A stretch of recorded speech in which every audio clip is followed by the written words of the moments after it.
Waktu saya lahir dan besar di Tanjung Priok, saya besar di rumah makan Padang yang Sekampung, Ustaz. gedenya Padang, ya. di gerobak, Masya Allah. tidurnya di situ, Insyaallah. berproses main juga di pelabuhan di Pos 3.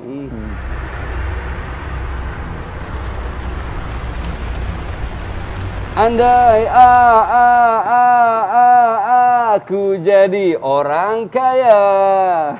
Jangan mimpi bang, Ji, ngayal mulu lu mah. Ji, lu jangan ngeremehin gue, Ji. Gue gini-gini punya mobil mewah nih, Ji. Mobil mewah Ih, serius. serius. Di mana nih? Di rumah. Ya, Emang lu tahu nih CC berapa ya? paling 2.500-an kali mobil begituan mah. Salah. Nih, gue juga nggak tahu sih berapa sih fixnya nih. Salah itu salah.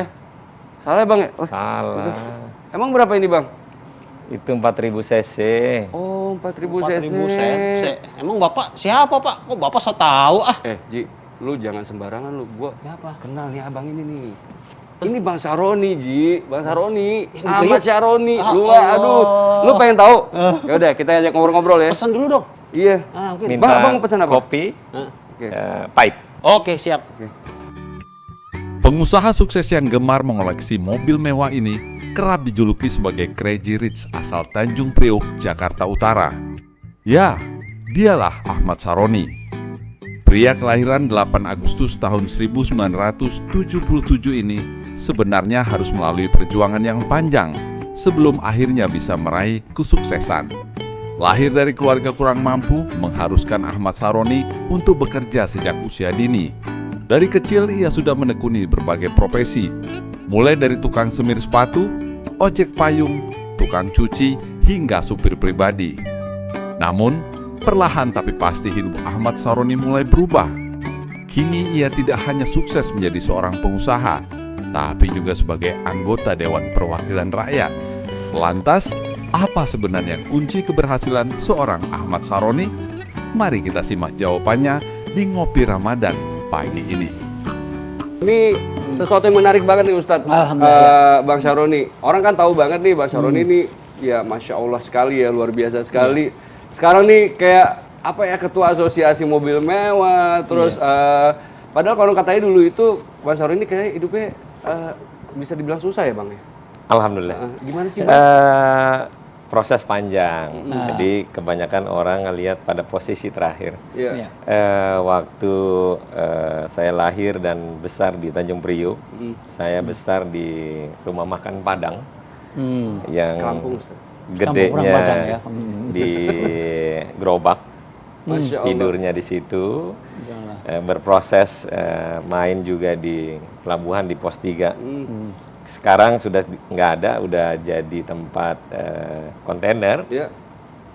Dan dari situlah mulai proses saya besar. Dan selama mama saya jualan, saya besar sama nenek saya. Oke. Sudah almarhum juga.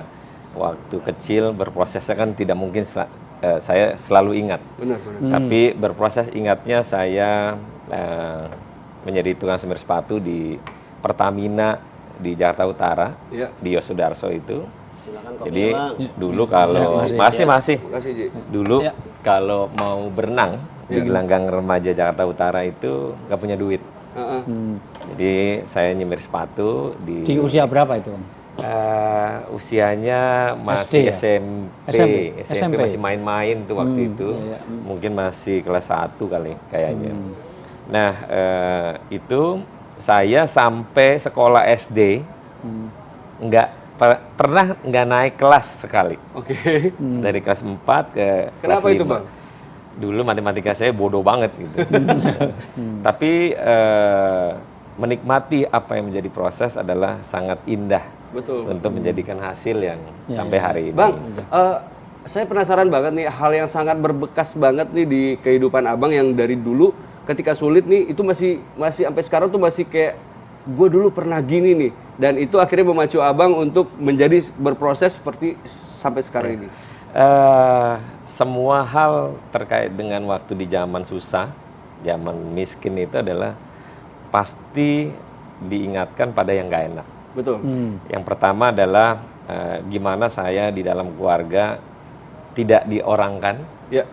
Tapi lagi-lagi bahwa suasana yang tidak enak itu waktu itu saya coba menahan diri. Ya, bahwasannya memang saya gembel gitu. Saya miskin, saya nggak punya apa-apa. Mama saya sebagai seorang ibu yang tanpa ayah. Saya sampai hari single ini parent. single parent, ditinggalkan oleh bapak saya. Saya belum pernah tahu muka bentuk bapak Sampai detik saya ini? sampai hari ini. Tapi masih hidup. Setiap nanya masalah masih hidup atau enggak saya nggak tahu. Iya. Setiap nanya sama mama saya selalu dijawab, lu nggak perlu nanya bapak lu. Lu nggak perlu ketemu bapak lu bisa gede. Iya. Nah dari situ sampai hari ini belum pernah tahu bentuk bapak, muka ganteng kayak jelek. Nama kayak pun ini. abang nggak tahu. Enggak, namanya tahu karena Nama ngelihat di akte kelahiran. Oke. Tapi secara fisik nggak pernah tahu. Oke, paham. Nah ada suatu waktu saya diusir sama om saya, masih ada om saya masih hidup. Itu baju dikumpulin, dimasukin dalam satu kain, dilempar di lantai 2, dan akhirnya saya tinggal di rumah om saya. Oke. Di nggak jauh dari rumah nenek saya waktu itu ada 4 gang lah. Ya saya tinggal di sana, Iya. bantuin nyuci piring, ngepel, bersihin mobilnya, cuci mobil. Dan waktu itu bermimpi. Iya. Pengen suatu hari pengen punya mobil kayak ini, kayak begini, punya duit kayak ini. Dan itulah proses waktu di mana kita menjadi orang miskin itu nggak enak. Betul. Sekalipun di keluarga sendiri. Startnya dari mana dulu? Usaha apa dulu atau? Start dari usaha. Sebentar bang, sebentar Ustadz. Ya. Lebih baik kita ngopi dulu Oke. sebelum kita melanjutkan ini. Oke. Ini benar-benar obrolan yang menarik Iya, banget Ustadz iya, ya. menarik. Karena Iya, maksudnya- karena saya juga hal yang sama. Saya dulu juga dari proses yang nobody lah gitu. Iya. Walaupun mobil saya juga sempat 2 pintu itu. Itu open cup itu. Istilahnya 2 pintu. Oke. Jadi passenger ABK di Miami, Florida. Oke. Jadi 6 bulan di sana. Kalau dibilang ada orang kerja kuli di pelabuhan, di kapal itu kerja lebih 3 kali lipat dari kuli pelabuhan. Nah, proses itu berlanjut menjadi supir, menjadi pekerja di Kapal. imigran di kapal. Iya. 6 bulan saya kabur dengan alasan bahwa orang tua lah sakit lah segala macam. Akhirnya saya kabur.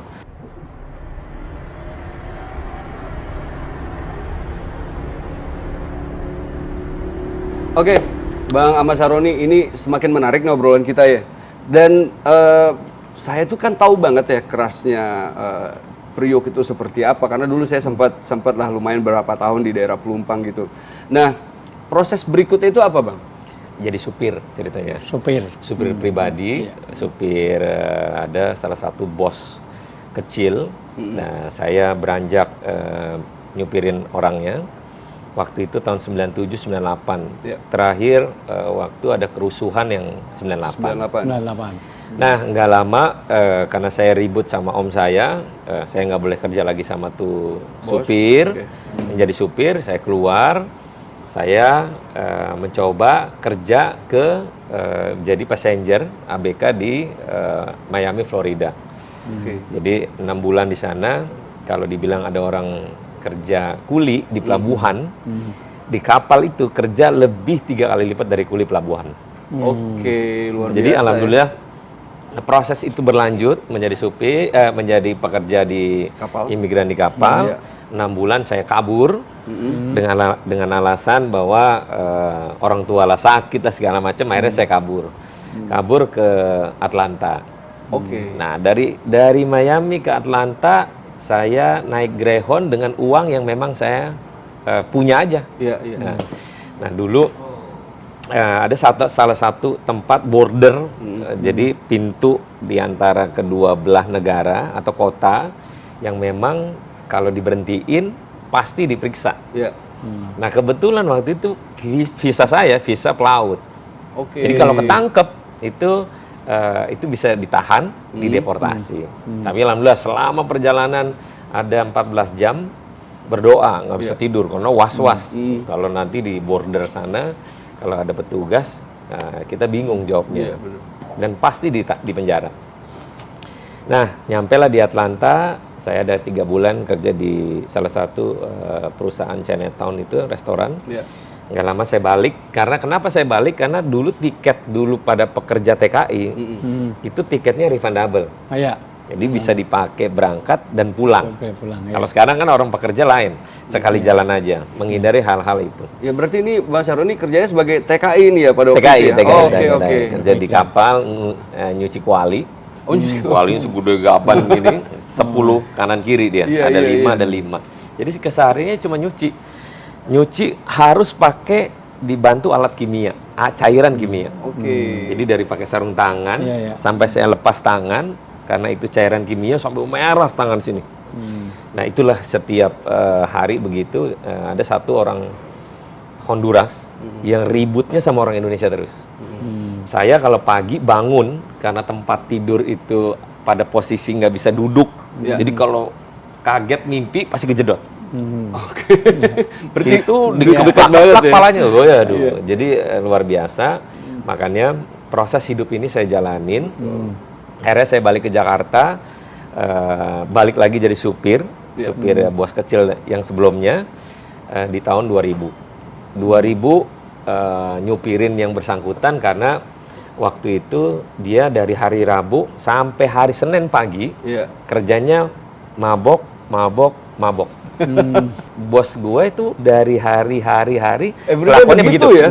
ngabisin duit. Begitu. Nah, untung yang jadi Pak Saroni, kalau yang jadi edar jadi pacok. Itu jadi lain lagi kayaknya. Lain Ustaz. lagi. Ustaz. Tapi ini benar-benar menarik banget ya Ustaz. ya. Tapi itu proses, artinya kita harus menghargai proses. Manjada wajada. Iya. Orang itu kalau mau sungguh-sungguh, ternyata juga Allah beri Pasti kesempatan. berhasil ya Ustaz ya. Nah, dan dijaga betul, artinya proses itu harus kita lalui. Karena kelemahan orang Indonesia ini banyak pengen wealth without proses.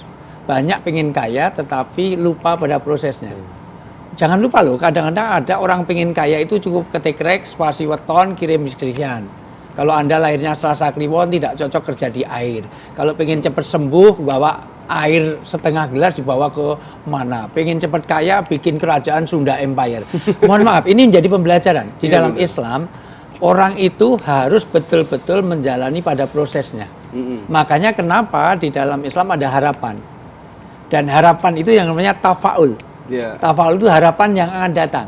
Orang itu kalau pengen surga, cari bidadari di dunia aja perlu mahar yang begitu rupa, Iya, apalagi iya. mahar di akhirat. Betul. Yang bidadari itu jauh lebih cantik daripada yang ada di sekarang ini. Betul. Nah, ini pembelajaran yang luar biasa. Ini benar-benar Tapi- sangat menarik banget Betul, Ustaz. Ini betul. kisah hidupnya Bang Saroni ini Iya. mulai dari Indonesia ke Miami, ke Atlanta, balik lagi jadi supir lagi, terus tiba-tiba 3 kali supir. 3 kali jadi Tiga kali supir. supir. Terus Supir udah bos kecil, gitu, supir anak sekolah. heeh. Anak sekolah yang sekarang udah gede, udah punya anak lagi. Masih ada orangnya, masih hidup. Bos saya juga yang dulu konglomerat pemain minyak terbesar di Jakarta Utara, top banget, masih ada orangnya. Jadi saksi-saksi yang terkait dengan gue ini alhamdulillah masih ada. Iya. Nah, berarti kan dengan semua kejadian yang ada di dalam hidupnya Bang Syaroni ini, nah berarti kan sebenarnya Bang Syaroni punya kesimpulan sendiri nih bagaimana proses hidup dan cara melihat hidup nih. Tapi sebelumnya Ustadz, Iya. kita ngopi dulu. Bang, silakan Bang. Iya, Silakan masih. Bang. Disuruh jadi debt collector sementara untuk nagih ke salah satu perusahaan. Panjang ya. Dapat duit masuk kanan keluar kiri. Oke. Tidak ada berkah di situ dan ketemulah salah satu guru ngaji untuk menyampaikan untuk belajar memberikan sedekah sedikit. Terus dari 2001 gua naik level karena gua waktu itu disuruh jadi debt collector sementara untuk nagih ke salah satu perusahaan. Panjang ya. Inilah belajar berproses dan waktu itu dapat duit masuk kanan keluar kiri. Oke. Tidak ada berkah di situ.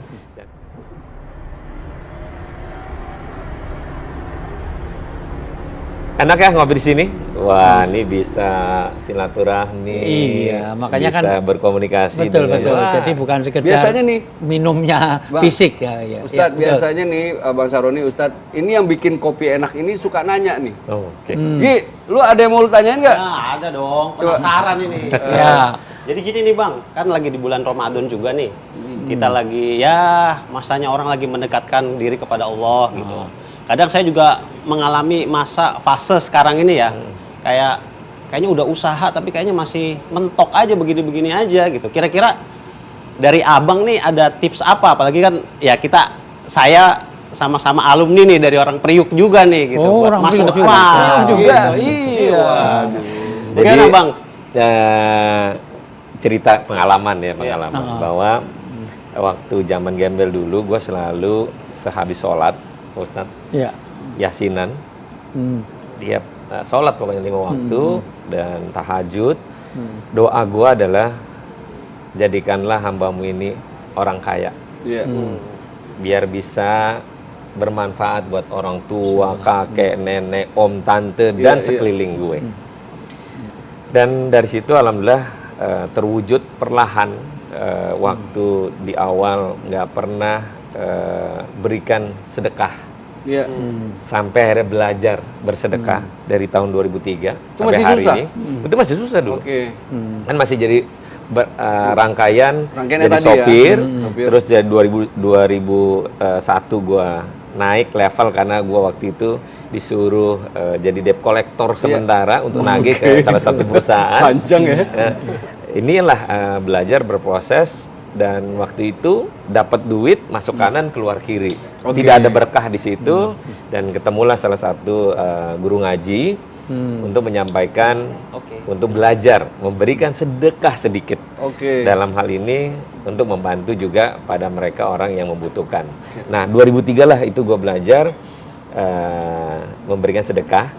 Waktu itu setiap lebaran haji dari kambing sumbangan, beli kambing 1, kambing 3, akhirnya sumbangan beli sapi, sumbangan beli sapi dari beli sapi 1, sampai akhirnya beli sendiri dari sapi 1 sampai sapi 3 sampai hari ini sapi tiap tahun gua motong alhamdulillah 60 sapi. Masya Allah, ini menarik banget. Ya. Ustadz. Tapi itu poin-poin yang bagus. Bener. Pertama bahwa niatnya bukan sekedar untuk dirinya, Iya. kaya untuk memberi manfaat bagi orang lain. Betul. Karena itu bentuk syukur. Iya. Wong kita itu kadang-kadang ODP, orang tidak punya penghasilan, atau OTG, orang tanpa gaji, tapi tetap aja dia meninggalkan sholat. Yang kedua, pintu syukur. Yang ketiga, bakti orang tua. Ternyata bakti kepada orang tua itu menjadi pintu sukses. Betapa menghormati kepada ibunya karena yang diketahui ibunya. Itu yang sebetulnya tidak cukup sekali, harus kita undang 4-5 kali harusnya Pak Saroni. Artinya bicara tentang bagaimana bakti orang tua. Bagaimana amal soleh. Jadi memberi kebaikan pada orang lain itu ternyata itu bermanfaat untuk diri kita. Betul, betul, betul. Satu, la yusrok wala yugrok, tidak akan terbakar, tidak akan musnah, tidak akan tercuri harta yang diberikan pada orang lain. Betul, betul, betul. Jadi itu dibalikin lagi mau Allah Dibalikin, gitu ya, Ustadz, ya? balikin dan lebih, Dan bukan lebih. hanya itu. Jadi Iya, iya. bahasa Al-Quran adalah siapa yang meminjami Allah. Loh, Allah itu kaya kok Pinjemin betul gitu ya? Iya. Seolah-olah kalau kita itu ngasih orang lain, ngasih orang yatim, anak ya itu Allah sedang pinjem. Iya, iya, iya. Dan Allah mengembalikannya Dengan yang lebih. lipat ganda melebihi pinjol. Oke, Nah, Ustadz. artinya luar biasa. Jadi gini, Oke. berbagilah Hah? karena berbagi tidak akan pernah memiskinkan kita. Betul. Itu Jur. Jadi tidak Berbagi ada tidak akan tidak pernah ada memiskinkan. orang yang miskin karena sedekah itu tidak ada. Tidak ada. Betul. Nah, Bang Saroni, kira-kira Bang Saroni ini kan kehidupannya Masya Allah sekali ya gitu. Maksudnya ini benar-benar, kalau bagi saya ini benar-benar kehidupan banget, Ustaz. Iya. Mulai dari gak punya apa-apa sampai from nobody to somebody. somebody. Gitu, from zero to hero. Hero. Gitu. Nah, kira-kira tips apa nih dari Bang Saroni ini buat pemirsa Ngopi TV One yang dalam kondisinya lemah, yang lagi berproses dan segala macam, supaya mereka ini bisa struggle, survive, atau mungkin kita nggak pernah tahu akan ada dari pemirsa kita nih yang one day akan menjadi Syaroni berikutnya. Wah, itu terutama untuk anak-anak milenial. Jadi Ya, jangan kira-kira lihat apa hasilnya gitu? dulu sebelum lihat proses. Ya. Pesannya adalah jangan pernah letih Ya. dan jangan pernah merasa rendah Ya. dan juga jangan pernah merasa tidak bisa. Oke. Jadi mengatakan tidak bisa adalah doa bahwa kita tidak mampu. Optimis ya. Optimis. Nah, pertama adalah memang harus Tidak boleh optimis, putus asa. tidak boleh putus asa, kerja keras dan selalu usaha, juga doa. Sekalipun doanya setiap waktu pun tidak apa-apa, karena doa adalah bagian daripada ucapan kita melakukan kebaikan. Dan jangan pernah jahat dengan orang lain. Oke. Allah. Ustadz, itu Kunci. termasuk ini nggak sih? Termasuk berprasangka baik terhadap Allah nggak sih? Betul, prasangka baik pada Allah dan berbuat baik kepada sesama. Karena sesungguhnya yang penting ada 4 yang harus dicatat. 1, niatilah untuk kebaikan kita dan kebaikan orang lain. Memberi manfaat bagi orang lain. Yang kedua, pastikan kita ini jangan pernah putus untuk usaha yang halal, usaha yang baik. Yang ketiga, bidang kerja kita harus benar. Yang keempat, hasil usaha. Niat kerja, cara kerja, bidang kerja, dan hasilnya jangan lupa untuk rahmatan lil alamin. Jangan lupa zakat, infak, sedekah. Tirulah, saya belajar dari Pak Saroni. Masya Allah, Masya Allah. Ustadz, terima kasih Ya. penjelasannya.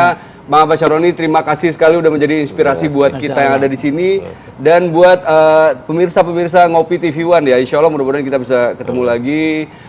Ustadz, jangan lupa. Ustadz tetap besok ada di sini nih. Insya Allah. Soalnya saya ini kayak ada yang kurang nih kalau Ustadz gak ada nih. Jadi Iya. kita harus ketemu lagi Ustadz. Betul. Dan Iya, sekarang iya. kita harus sahur Ustadz. Siap. Insya Allah, selamat Ya. berpuasa Bang Syaroni. Ya. Sampai ketemu lagi. Ya. Assalamualaikum warahmatullahi wabarakatuh. Waalaikumsalam warahmatullahi wabarakatuh.